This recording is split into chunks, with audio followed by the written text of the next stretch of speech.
Isaías 38, 13 al 15. Como la grulla y como la golondrina me quejaba, gemía como la paloma, alzaba en alto mis ojos. Jehová, violencia padezco, fortaléceme.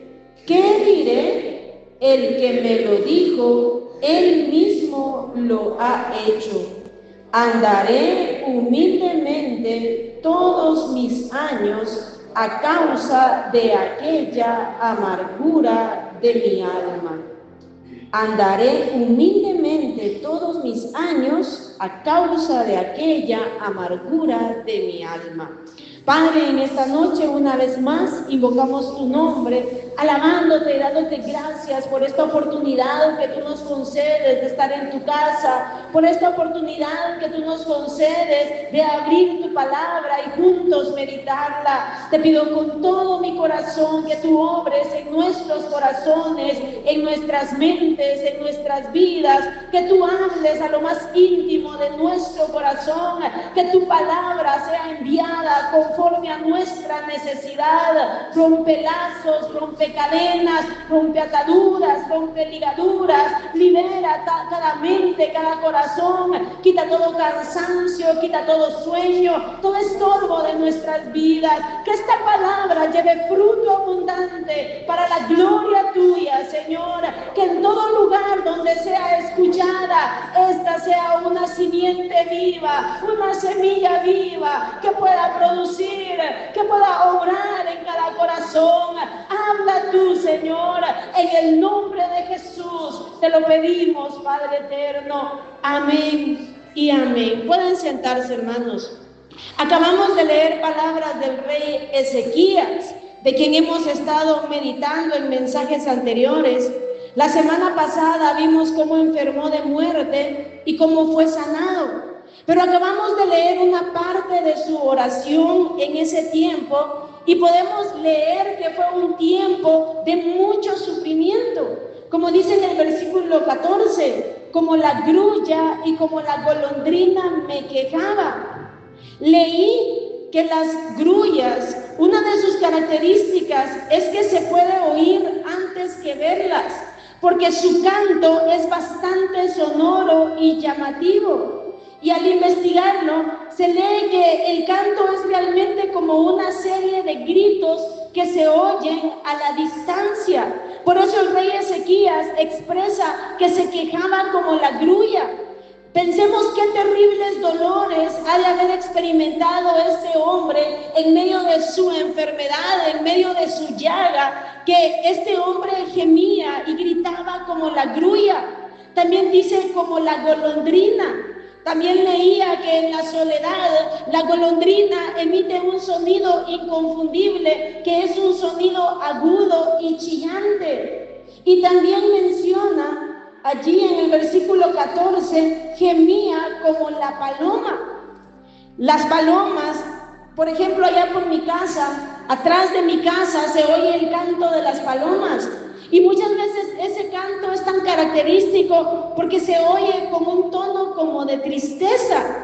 Este hombre podía decir cómo experimentó ese sufrimiento, qué tanto dolor experimentaba, y se puede ver que realmente este hombre estaba sufriendo. En medio de todo eso, donde él gemía, donde él lloraba, donde él gritaba, donde él realmente estaba sufriendo, dice al final del versículo 14, dice, alzaba en alto mis ojos. O sea, él veía hacia el cielo, donde solamente podía venir su liberación, donde solamente podía venir su auxilio, su ayuda, su fortaleza, al único lugar donde podía encontrar esperanza. Y él clamaba a Dios y le exponía a Dios su dolor y su necesidad y le decía: Jehová, violencia padezco, fortaléceme, fortaléceme.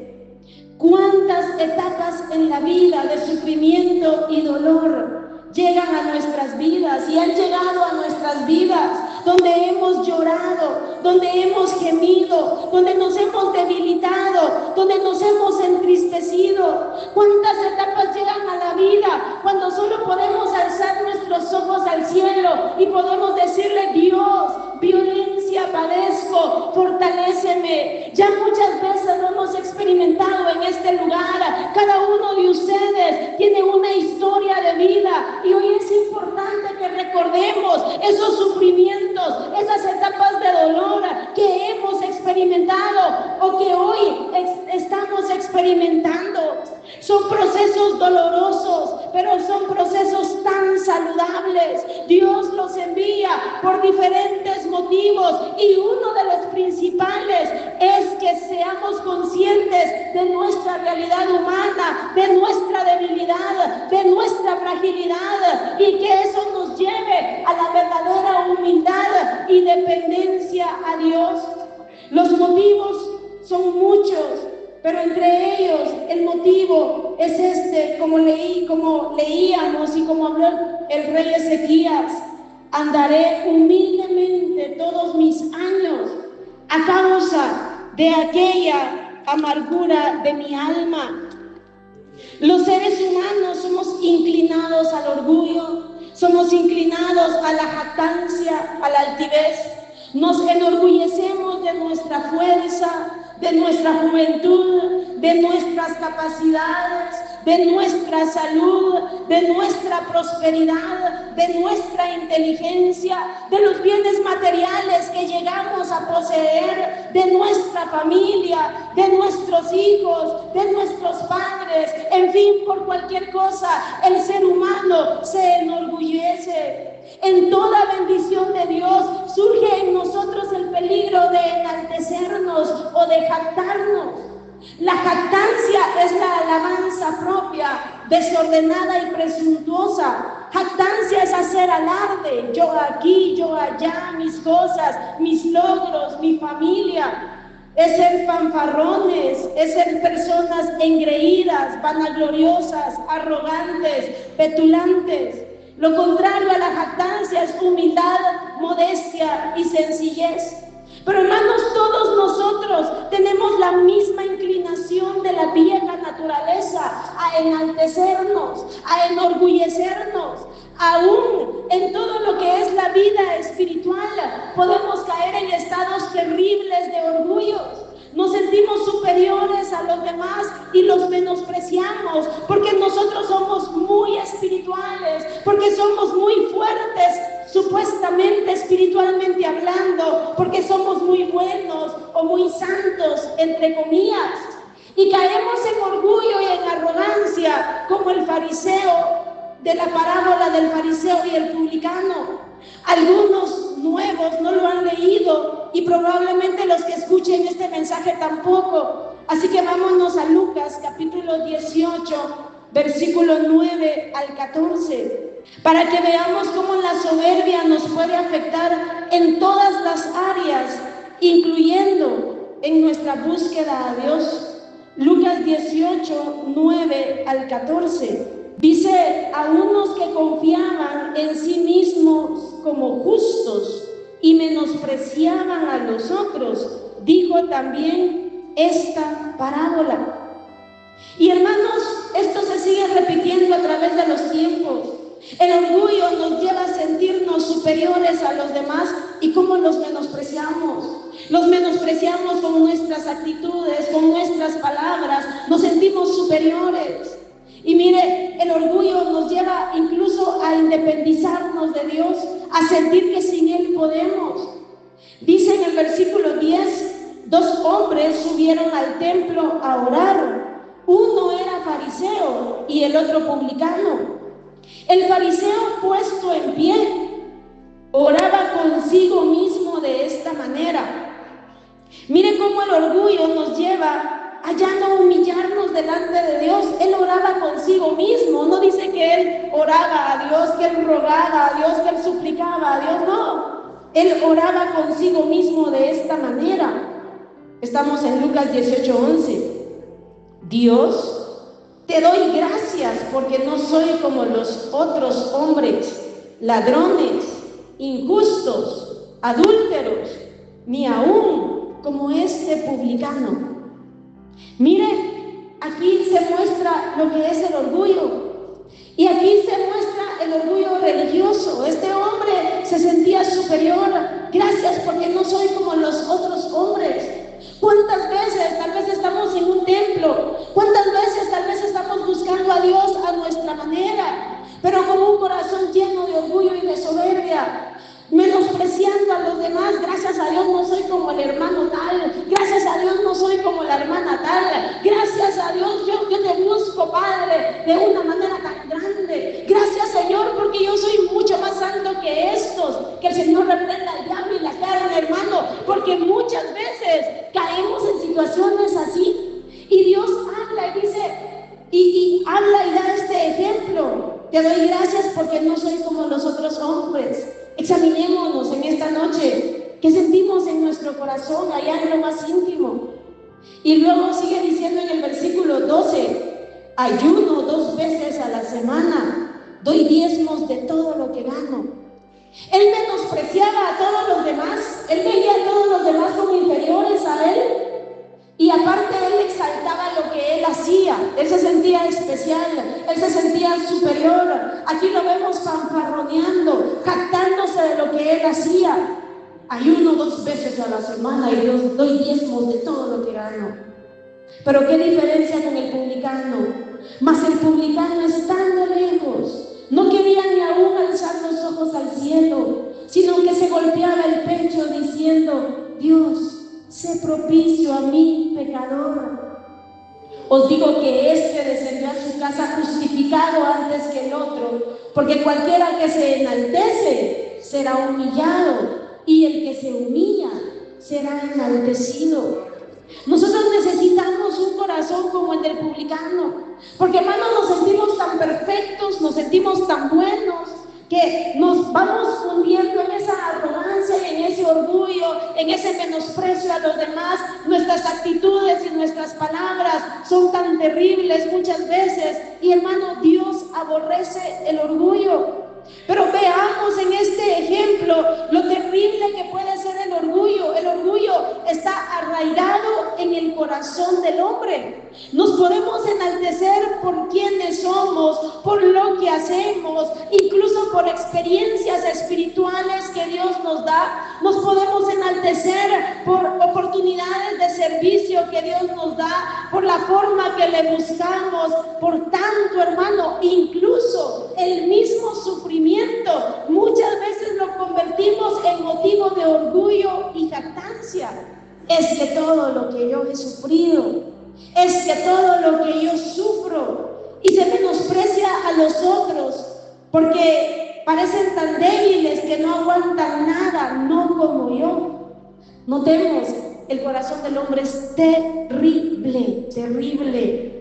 El sufrimiento, el proceso, los tratos de Dios tienen muchísimos propósitos en el ser humano. Él es el alfarero divino que nos limpia, que nos da forma en esos procesos dolorosos, y uno de esos propósitos es llevarnos a la verdadera humildad, a la verdadera humillación, para hacerle agradables a Él, para honrarle a Él, para buscarle y servirle como Él es digno, porque el orgullo es algo que Dios aborrece. Todo lo que yo haga con un corazón orgulloso es basura para Dios, y por eso Él trata con el ser humano. Somos tan orgullosos que nos sentimos orgullosos de nuestra supuesta humildad.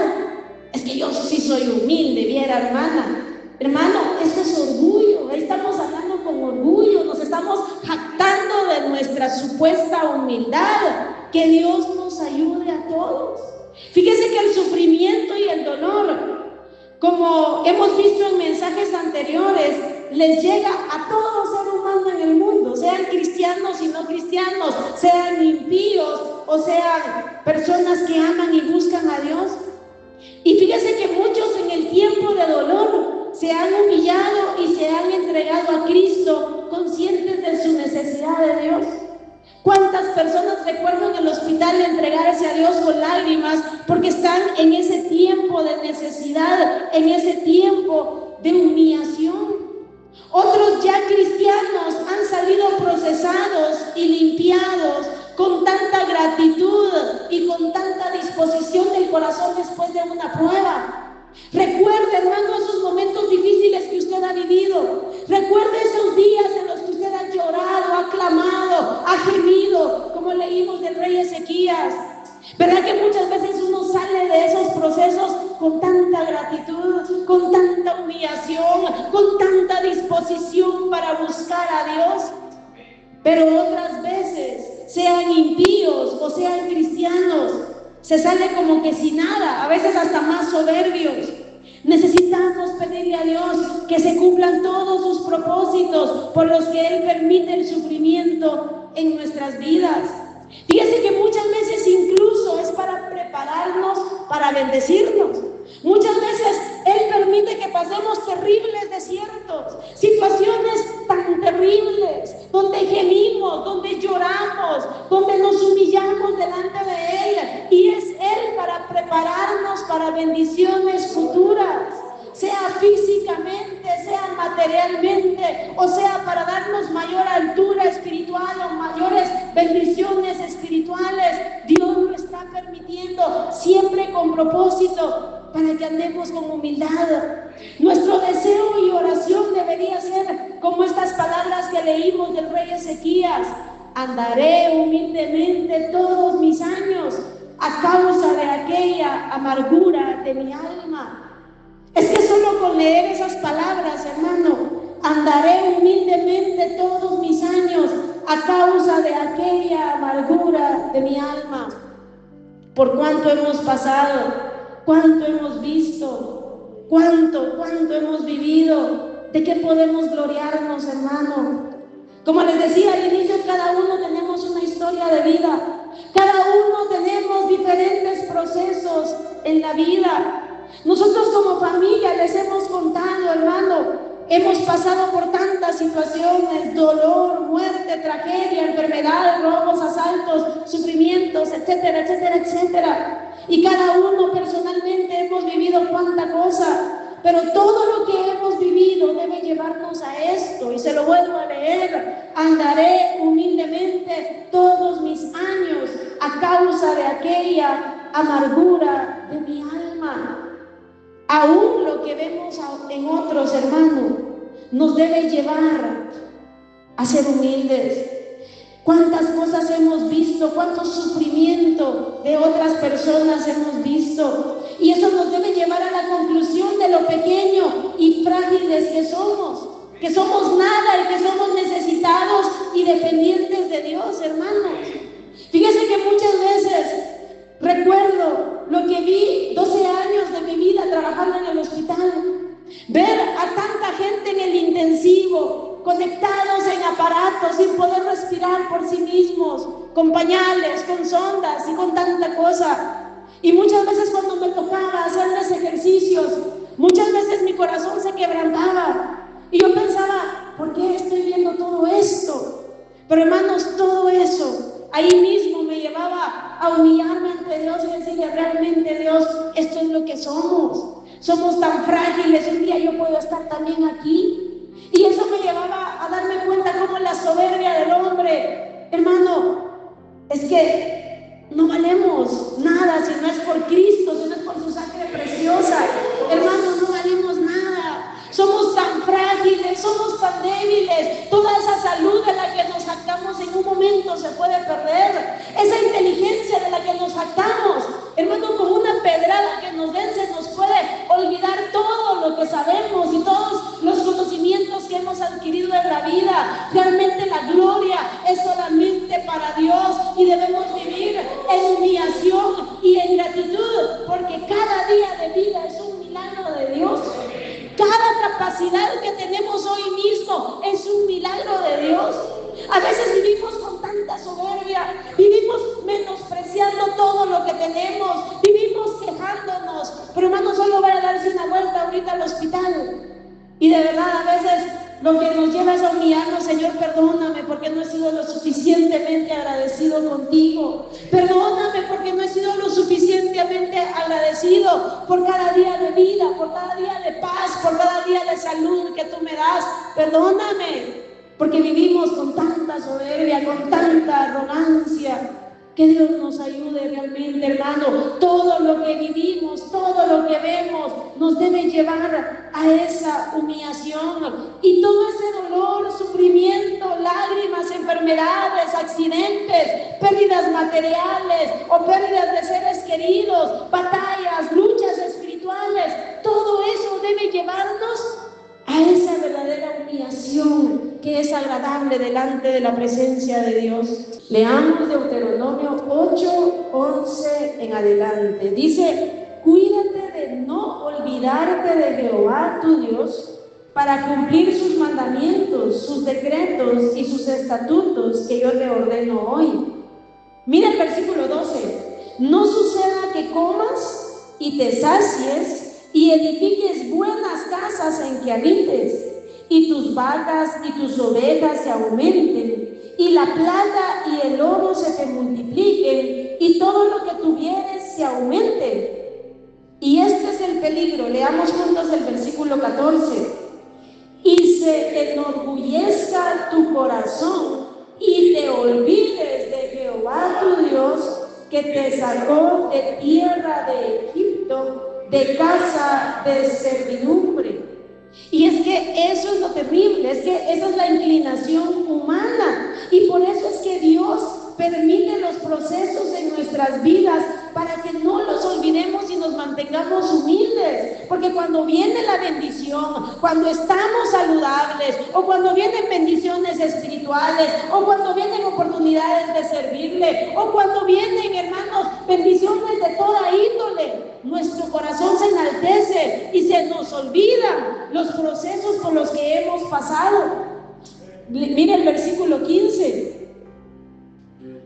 Que te hizo caminar por un desierto grande y espantoso, lleno de serpientes ardientes y de escorpiones y de sed, donde no había agua, y él te sacó agua de la roca del pedernal, que te sustentó con maná en el desierto, comida que tus padres no habían conocido, afligiéndote y probándote para a la postre hacerte bien. O sea, Dios los estaba preparando para que ellos en ese proceso, al recordar esos años en el desierto, con serpientes, con escorpiones, con falta de tantas cosas, y viendo la mano de Dios en medio de esa aflicción, Dios los estaba preparando para a la postre bendecirles, para a la postre hacerles bien, y que su corazón no se enalteciera. Sigue diciendo versículo 17, termina el 16, afligiéndote y probándote para a la postre hacerte bien, y digas en tu corazón: mi poder y la fuerza de mi mano me han traído esta riqueza. Ay, hermano, eso es la realidad humana. A eso es a lo que muchas veces caemos.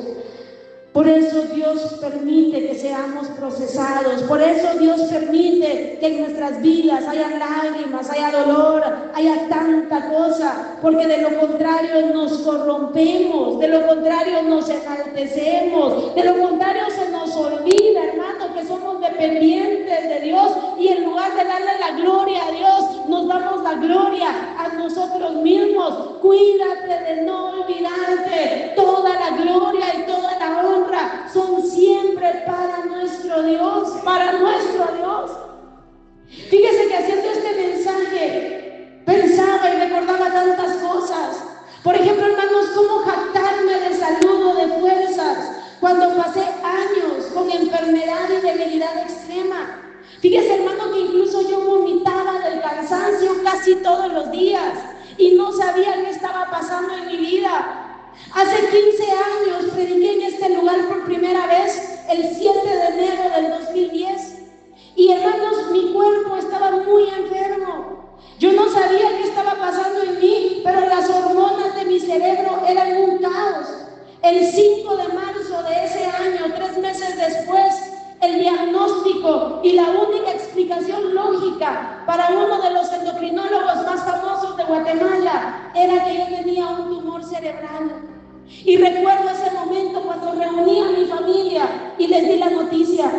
Recuerdo, hermanos, a los compañeros de trabajo llorando alrededor de mí, porque yo estaba tan cansada que solo miraba a algún paciente y me iba a acostar en la camilla porque no aguantaba más. Y recuerdo que le servía a Dios, iba a retiros, andaba en diferentes actividades, pero hermano, yo vomitando del cansancio, ya no aguantaba. Y recuerdo también a mi familia, no se me olvida ese día, me fui a acostar después de hablar con ellos y mi mamá se fue a hincar ahí a la cama, ella llorando y rogando a Dios misericordia. Pero hermanos, Dios intervino. Al tiempo, después de todos los exámenes, el médico, completamente asombrado, tuvo que reconocer que estaba equivocado. No entendía qué había pasado, pero no había allí un tumor. Sin embargo, hermanos, en mí siguió una situación bien difícil, bien complicada. Yo no se los compartía a mis papás para no preocuparlos. Realmente nadie lo sabía, nadie se dio cuenta de eso.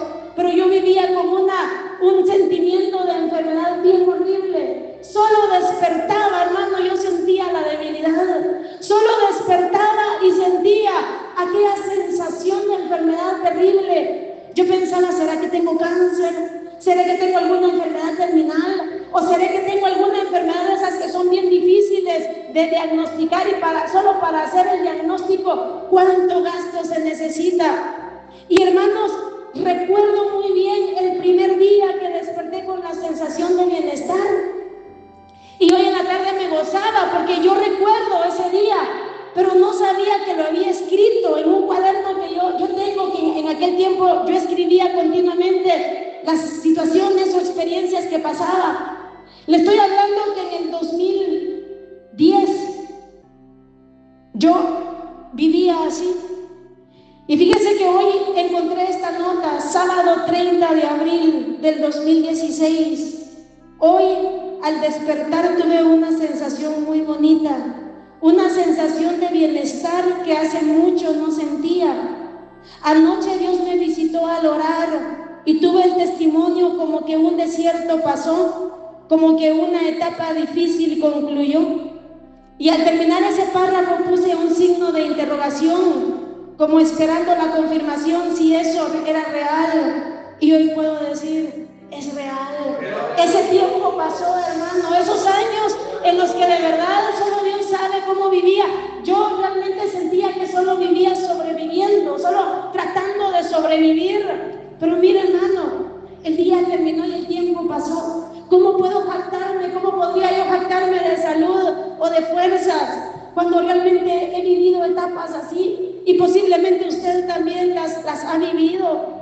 ¿Cómo jactarse uno, hermano, cuando uno tal vez siente victoria espiritual? Cuando a veces ha vivido etapas. Ahí tengo escrito, hermano, pasé unos años, porque realmente fueron años, en una lucha espiritual tan terrible que tampoco se la podía decir a nadie, una oscuridad tenebrosa que tardó años, pero que Dios me dio la victoria y me sacó de eso.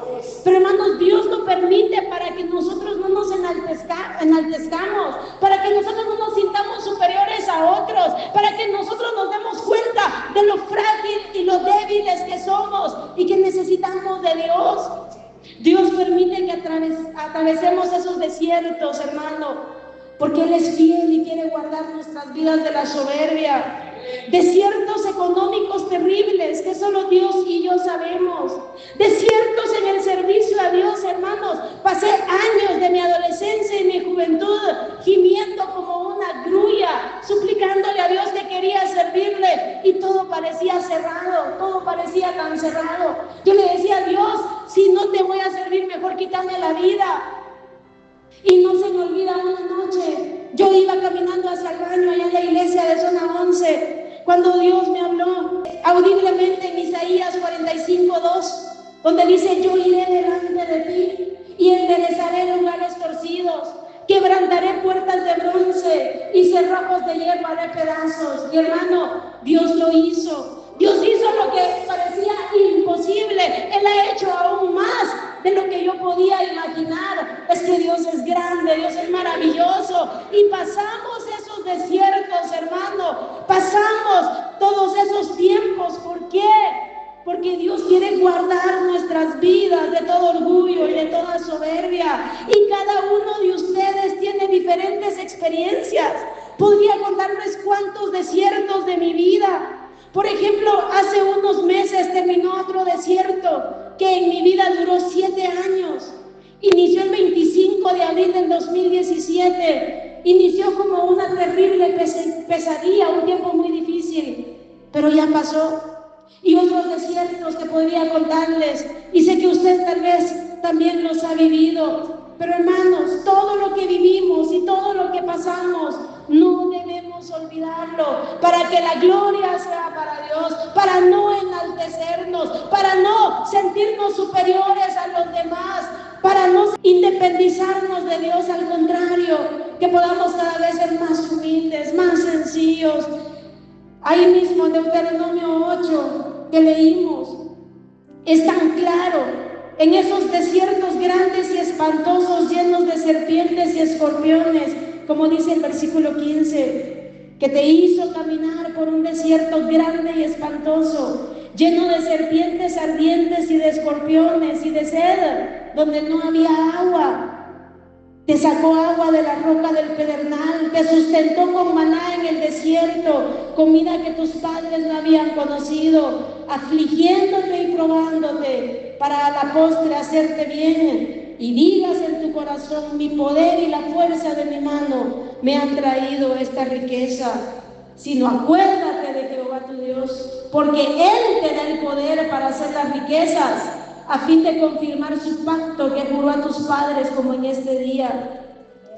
Mira, hermano, que no olvidemos esos tiempos de lágrimas, esos tiempos de dolor, de accidentes, de hospitalizaciones, de procesos, de batallas espirituales. Todo lo que usted ha llorado, no lo olvide, hermano. Porque por eso es que muchas veces nos llenamos de orgullo. Por eso es que muchas veces nos ponemos apáticos para buscar a Dios. Mire, cuando usted acaba de salir un proceso, si usted es sensible todavía, sale pura sedita, como cuando a los hijos se les da una buena, se quedan seditas un tiempo. Igual es uno muchas veces cuando sale del proceso, ahí usted mira al hermano y a la hermana que quiere testificar, que quiere servirle a Dios, que no quiere faltar a la iglesia, y mire cuántos propósitos usted mira, hermano, y eso se va olvidando y se va olvidando.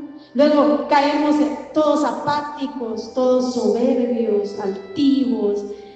Ya no necesitamos buscar a Dios, ya no valoramos un día de culto, vivimos menospreciando a los demás porque solo yo soy santo. Ay, hermano, qué terribles somos. Y por eso Dios nos habla. En todas las áreas hay peligro de que nos llenemos de orgullo. Quiero que vayamos a 2 de Corintios, capítulo 12, versículo 1 al 5. Fíjese que Dios tiene tanto cuidado de nuestras vidas, porque es que Dios aborrece el orgullo, hermano.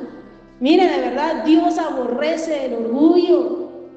2 de Corintios 12 dice, el apóstol Pablo está hablando aquí: ciertamente no me conviene gloriarme. Si a él no le convenía, a usted tampoco y a mí tampoco. No me conviene gloriarme. Pero vendré a las visiones y a las revelaciones del Señor. Conozco a un hombre en Cristo que hace 14 años, si en el cuerpo no lo sé, si fuera del cuerpo no lo sé, Dios lo sabe, fue arrebatado hasta el tercer cielo. Y conozco al tal hombre, si en el cuerpo o fuera del cuerpo no lo sé, Dios lo sabe, que fue arrebatado al paraíso, donde oyó palabras inefables que no le es dado al hombre expresar. De tal hombre me gloriaré, pero de mí mismo en nada me gloriaré, sino en mis debilidades. Sin embargo, si quisiera gloriarme, no sería insensato, porque diría la verdad, pero lo dejo para que nadie piense de mí más de lo que en mí ve u oye de mí. Ese debería de ser realmente nuestro deseo, hermano. Muchas veces vivimos jactándonos, hablando de nosotros mismos, gloriándonos, pero debemos dejarlo para que nadie piense más de lo que en mí ve o oye de mí, para que en vez de estarme dando yo la gloria se la lleve Dios. Y dice versículo 7, aquí es donde quiero que pongamos atención. Cuando leímos los versículos anteriores de un hombre que fue llevado al paraíso, él está hablando de él mismo. Fíjese que él solo una vez habló de esta visión y habló en tercera persona, como que no fuera él. Pero él no vivió hablando de esta visión y escribiendo libros de esta visión. Si fuéramos nosotros, hermano, ay Dios, porque en cada mensaje hablaríamos de la visión que tuve y que fui al tercer cielo. Y por eso Dios no nos da nada, no nos da experiencias, porque fuéramos la soberbia y la arrogancia y la jactancia andando. Él solo una vez habló de esto, él hablaba más de Cristo, de Cristo, de Cristo, de Cristo. Su mensaje era cristocéntrico y era la palabra de Dios. Solo esa vez habló de esa visión. Pero veamos, él no se glorió. ¿Pero por qué? Versículo 6, que ya leímos. Él no, si quisiera gloriarse, no sería insensato. O sea, sí tenía por qué gloriarse, porque diría la verdad. Pero su propósito no era autoexaltarse, que ninguno piense de mí más de lo que en mí ve u oye de mí. Hay gente que vive hablando cuántas horas ora, cuántos días ayuno, qué experiencias sobrenaturales ha tenido con Dios. Pero mire,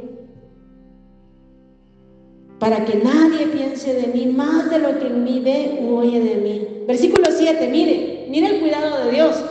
Y para que la grandeza de las revelaciones no me exaltase desmedidamente, me fue dado un aguijón en mi carne, un mensajero de Satanás que me abofetee, para que no me enaltezca sobremanera.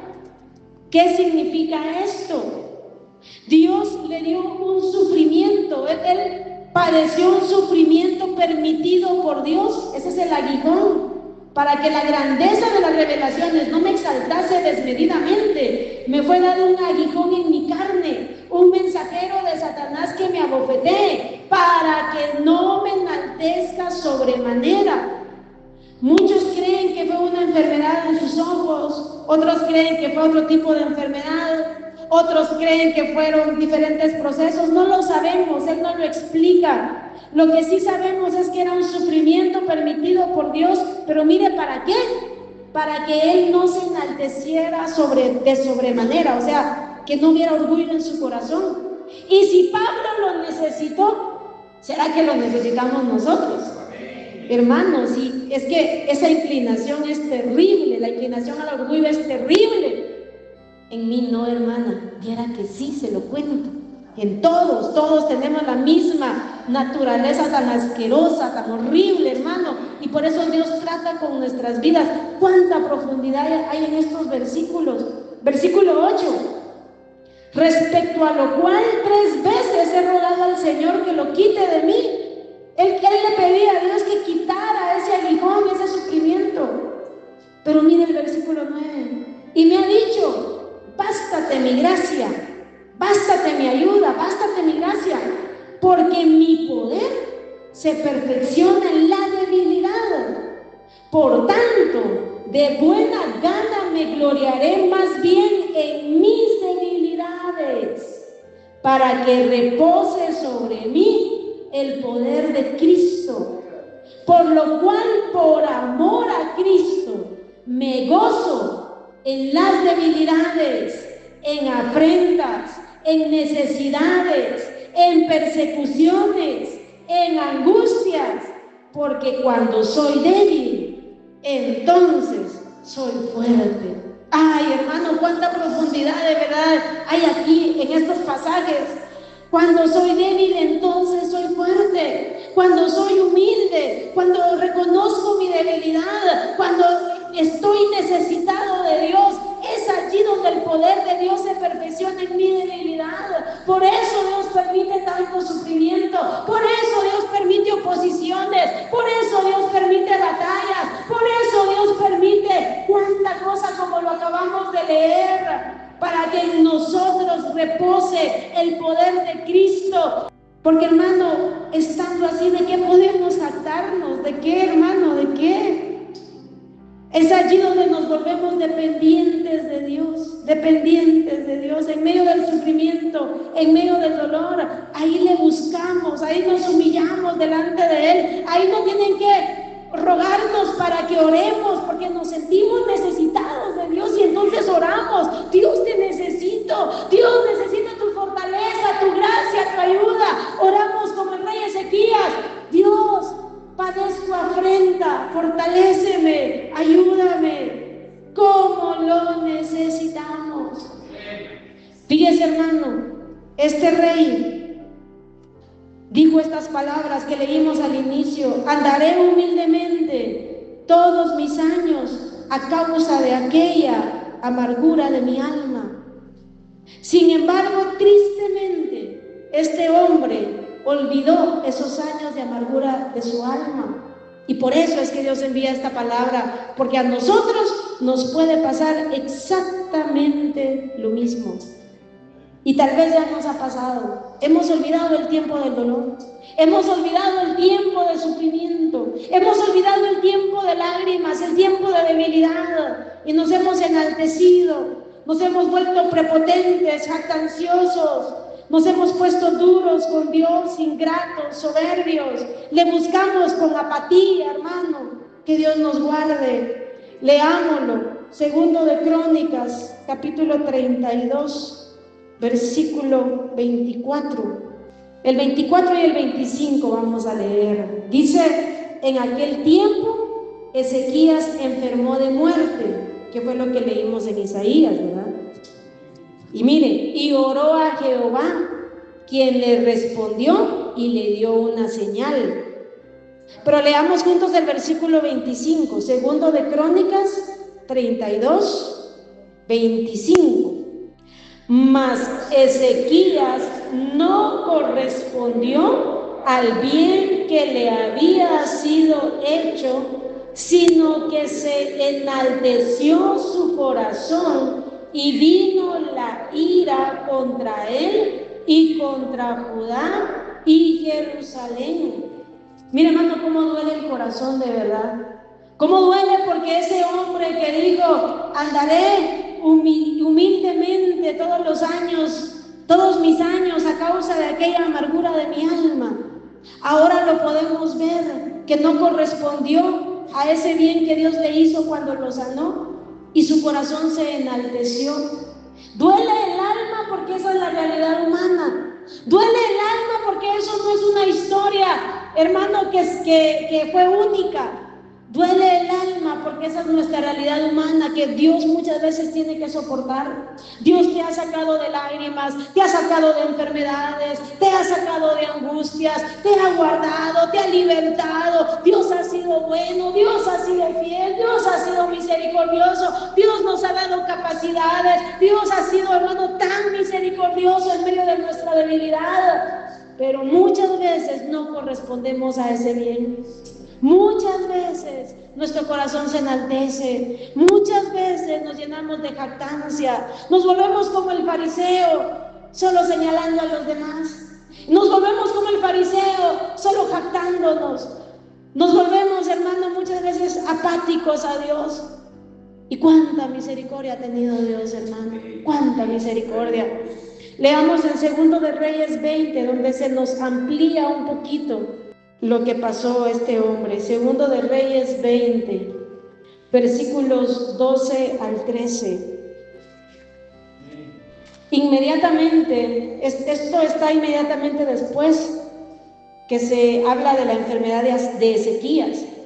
Dice el versículo 12: en aquel tiempo Merodac Baladán, hijo de Baladán, rey de Babilonia, envió mensajeros con cartas y presentes a Ezequías, porque había oído que Ezequías había caído enfermo. Y Ezequías los oyó y les mostró toda la casa de sus tesoros, plata, oro y especias y ungüentos preciosos, y la casa de sus armas y todo lo que había en sus tesoros. Ninguna cosa quedó que Ezequías no les mostrase, así en su casa como en todos sus dominios. Entonces el profeta Isaías vino al rey Ezequías y le dijo: ¿qué dijeron aquellos varones y de dónde vinieron a ti? Y Ezequías le respondió: de lejanas tierras han venido de Babilonia. Él le volvió a decir: ¿qué vieron en tu casa? Y Ezequías respondió: vieron todo lo que había en mi casa, nada quedó en mis tesoros que no les mostrase. Entonces Isaías dijo a Ezequías: oye palabra de Jehová, he aquí vienen días en que todo lo que está en tu casa y todo lo que tus padres han atesorado hasta hoy será llevado a Babilonia sin quedar nada, dijo Jehová. Y de tus hijos que saldrán de ti, que habrás engendrado, tomarán y serán eunucos en el palacio del rey de Babilonia. Entonces Ezequías dijo a Isaías: la palabra de Jehová que has hablado es buena. Después dijo: habrá al menos paz y seguridad en mis días. Hay otro pasaje que no lo apunté lamentablemente, pero que habla que Dios estaba probando al rey Ezequías. Lo estaba probando con estos mensajeros para ver lo que había en su corazón. Y lo que salió del rey Ezequías fue orgullo, fue jactancia. Él les mostró todos sus ungüentos, todos sus tesoros, todo lo que había en su casa. Y por eso Dios mandó esa palabra, que todo eso que él había mostrado iba a ser llevado a Babilonia. Hermanos, muchas veces Dios nos está probando en el día bueno. Muchas veces Dios nos prueba en medio de las bendiciones, en medio de la paz, en medio de todo lo que vemos, en medio de todas sus bendiciones. Y tristemente muchas veces lo que sale es autoexaltación, lo que sale es jactancia, orgullo, menosprecio, ingratitud. Que Dios nos ayude, que no olvidemos realmente todo lo que hemos vivido hasta este día y lo que viviremos, y que Dios nos permita ser agradecidos. Fíjese, hermano, cuando somos humildes, entonces somos agradecidos. Cuando somos humildes, un día de paz se lo agradecemos a Dios con el alma, y por eso Dios permite tantos procesos. Mire, hermano, después de que uno pasa esos tragedias terribles, esos accidentes, esos diagnósticos y todo eso que vivimos, hermano, ¿cuánto valora uno un día de paz? Un día de bien, un día de poder estar en la iglesia, cuando tal vez hubo un tiempo que usted hubiera querido y hasta lloraba y no podía. Si usted se mantiene en humildad, lo valora. Ahora, si usted se le olvida todo eso, caemos en esa arrogancia, en ese orgullo, en esa dureza. Que Dios nos guarde, que Dios nos libre, y que realmente, como el propósito de Ezequías pueda ser nuestro propósito. Andaré humildemente todos mis años a causa de aquella amargura de mi alma. Si quiere, leámoslo en Isaías 38:13, lo que leímos al inicio. Isaías 38:13 al 15. Dice: contaba yo hasta la mañana, como un león molió todos mis huesos. De la mañana a la noche me acabarás. Eso era lo que él sentía en ese tiempo de angustia. Como la grulla, ya meditamos que es la grulla, ese pájaro. Como la grulla y como la golondrina me quejaba. Gemía como la paloma, alzaba en alto mis ojos. Jehová, violencia padezco, fortaléceme. ¿Qué diré? El que me lo dijo, él mismo lo ha hecho. Ahora leamos juntos esas últimas palabras. Andaré humildemente todos mis años a causa de aquella amargura de mi alma. Puestos en pie, hermanos, pidámosle a Dios un corazón así. Recuerde hoy qué ha vivido, recuerde hoy qué ha experimentado, o lo que hoy mismo estamos viviendo y estamos experimentando. Pero que todo eso nos lleve a vivir humildemente, a andar humildemente todos los años de nuestras vidas a causa de esos tiempos de amargura o estos tiempos que hoy estamos viviendo, que nos lleven a esa humildad, a esa dependencia y a esa búsqueda para nuestro Dios. Solo quiero leerles el pasaje que les había dicho. Solo ponga atención, 2 de Crónicas 32:27. Dice: y tuvo Ezequías riquezas y gloria, muchas en gran manera, y adquirió tesoros de plata y oro, piedras preciosas, perfumes, escudos y toda clase de joyas deseables. Asimismo hizo depósitos para las rentas del grano, del vino y del aceite, establos para toda clase de bestias y apriscos para los ganados. O sea, Dios lo bendijo grandemente en esos otros 15 años que le dio de vida. Adquirió también ciudades y hatos de ovejas y de vacas en gran abundancia, porque Dios le había dado muchas riquezas. Ezequías cubrió los manantiales de Gihón de arriba y condujo el agua hacia el occidente de la ciudad de David, y fue prosperado Ezequías en todo lo que hizo. Mas en lo referente a los mensajeros de los príncipes de Babilonia, que enviaron a él para saber del prodigio que había acontecido en el país, Dios lo dejó para probarle, para hacer conocer todo lo que estaba en su corazón. Mire qué triste, hermano. Ay, hermano, de verdad necesitamos que Dios nos ayude a permanecer humildes y a no olvidar todos los procesos de Dios para mantenernos en esa humillación. Oremos a Dios en esta noche.